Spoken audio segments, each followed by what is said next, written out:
Oke, Assalamualaikum warahmatullahi wabarakatuh. Perkenalkan, nama saya Laude Muhammad Farhan dengan NIM 22650019 dari kelas A. Di sini saya mau menjelaskan manajemen risiko cybercrime. Langsung saja.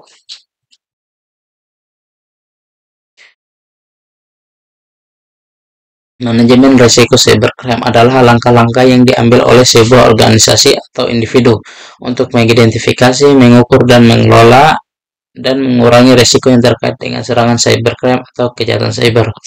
Risiko dan dampak cybercrime. Risikonya mengacu pada potensi atau kemungkinan terjadinya serangan dan pelanggaran keamanan tersebut. Dampak mengacu pada konsekuensi negatif atau kerugian yang dapat terjadi setelah serangan atau kejadian pelanggaran keamanan.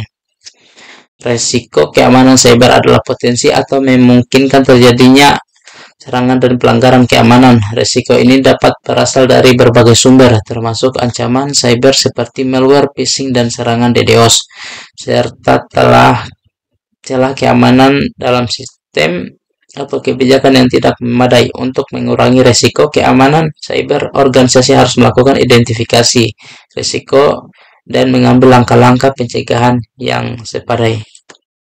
Dampak keamanan cyber. Dampak keamanan cyber adalah konsekuensi negatif yang dapat timbul akibat serangan atau pelanggaran keamanan.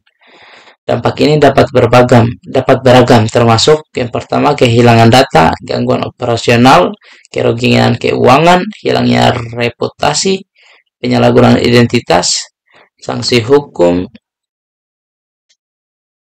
Oke, lanjut, risiko dan dampak cybercrime pada individu. Risiko dan dampak cybercrime pada individu adalah dua aspek yang saling terkait dalam konteks serangan cyber.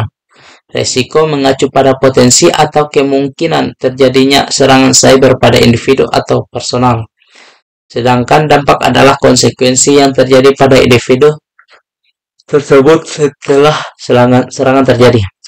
Risiko dan dampak cybercrime pada perusahaan atau organisasi. Risiko cybercrime pada perusahaan atau organisasi. Risiko atau aktivitas kriminal yang ditunjukkan kepada perusahaan atau organisasi melalui jaringan komputer atau sistem informasi perusahaan atau organisasi.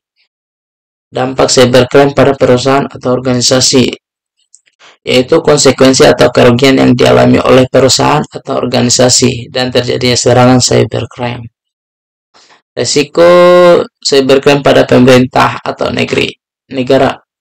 Risiko cybercrime adalah kemungkinan atau potensi terjadinya serangan atau aktivitas kejahatan cyber yang dapat mengancam keamanan, kestabilan, dan integritas operasi pemerintah atau negara. Dampak cybercrime pada pemerintah atau negara yaitu konsekuensi negatif yang timbul setelah terjadinya serangan cyber atau kegiatan cyber terhadap pemerintah atau negara. Dampak cyber pada sosial, ekonomi, dan politik yaitu melibatkan sejumlah masalah yang mempengaruhi masyarakat secara luas. Kejahatan cyber ini dapat menciptakan ketidakamanan dan kekhawatiran di kalangan individu, merusak kepercayaan dalam interaksi online, dan mengubah pelaku online. Dampak ekonomi dari kejahatan cyber yaitu sangat signifikan. Kejahatan cyber dapat mengakibatkan kerugian finansial yang besar bagi individu, perusahaan, dan bahkan negara. Kerugian ini mencakup biaya pemulihan setelah serangan, hilangnya pendapatan akibat gangguan operasional, biaya hukum, serta dampak jangka panjang pada reputasi dan nilai perusahaan. Dampak politik dari kejahatan cyber yaitu memiliki dimensi yang luas dan signifikan dalam konteks global dan nasional. Kejahatan cyber dapat digunakan sebagai alat yang mencampuri proses pemilihan umum serta menyebarkan propaganda, memanipulasi opini publik, atau meretas sistem pemilihan. Langkah-langkah dalam manajemen risiko terhadap cyber yaitu pertama ada identifikasi risiko, penilaian risiko, pengembangan kebijakan dari prosedur, proteksi dan pencegahan, deteksi dan tanggapan cepat, pengurangan risiko, pemulihan, evaluasi dan perbaikan, dan kemitraan dan kolaborasi. Oke, ada tugas 2. Tambahkan penjelasan dari jenis-jenis kejahatan cyber yang sudah Anda berikan contohnya kasus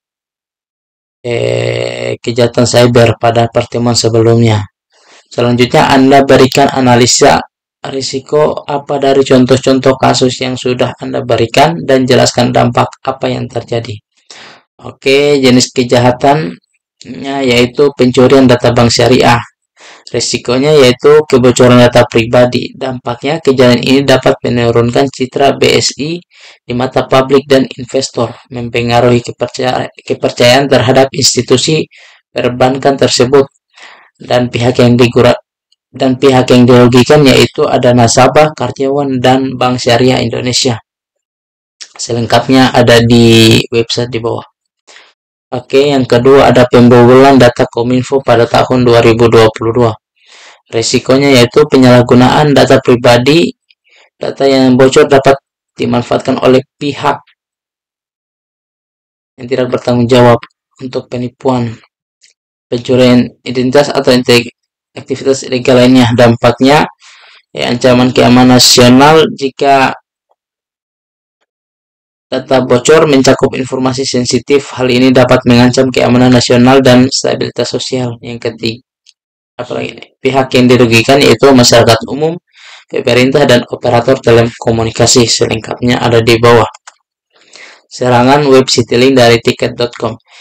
Risikonya mengalami kerugian sekitar Rp 4,1 miliar akibat penjualan tiket ilegal oleh peretas, dan Citylink Indonesia mengalami kerugian finansial serta dampak negatif pada reputasi perusahaan.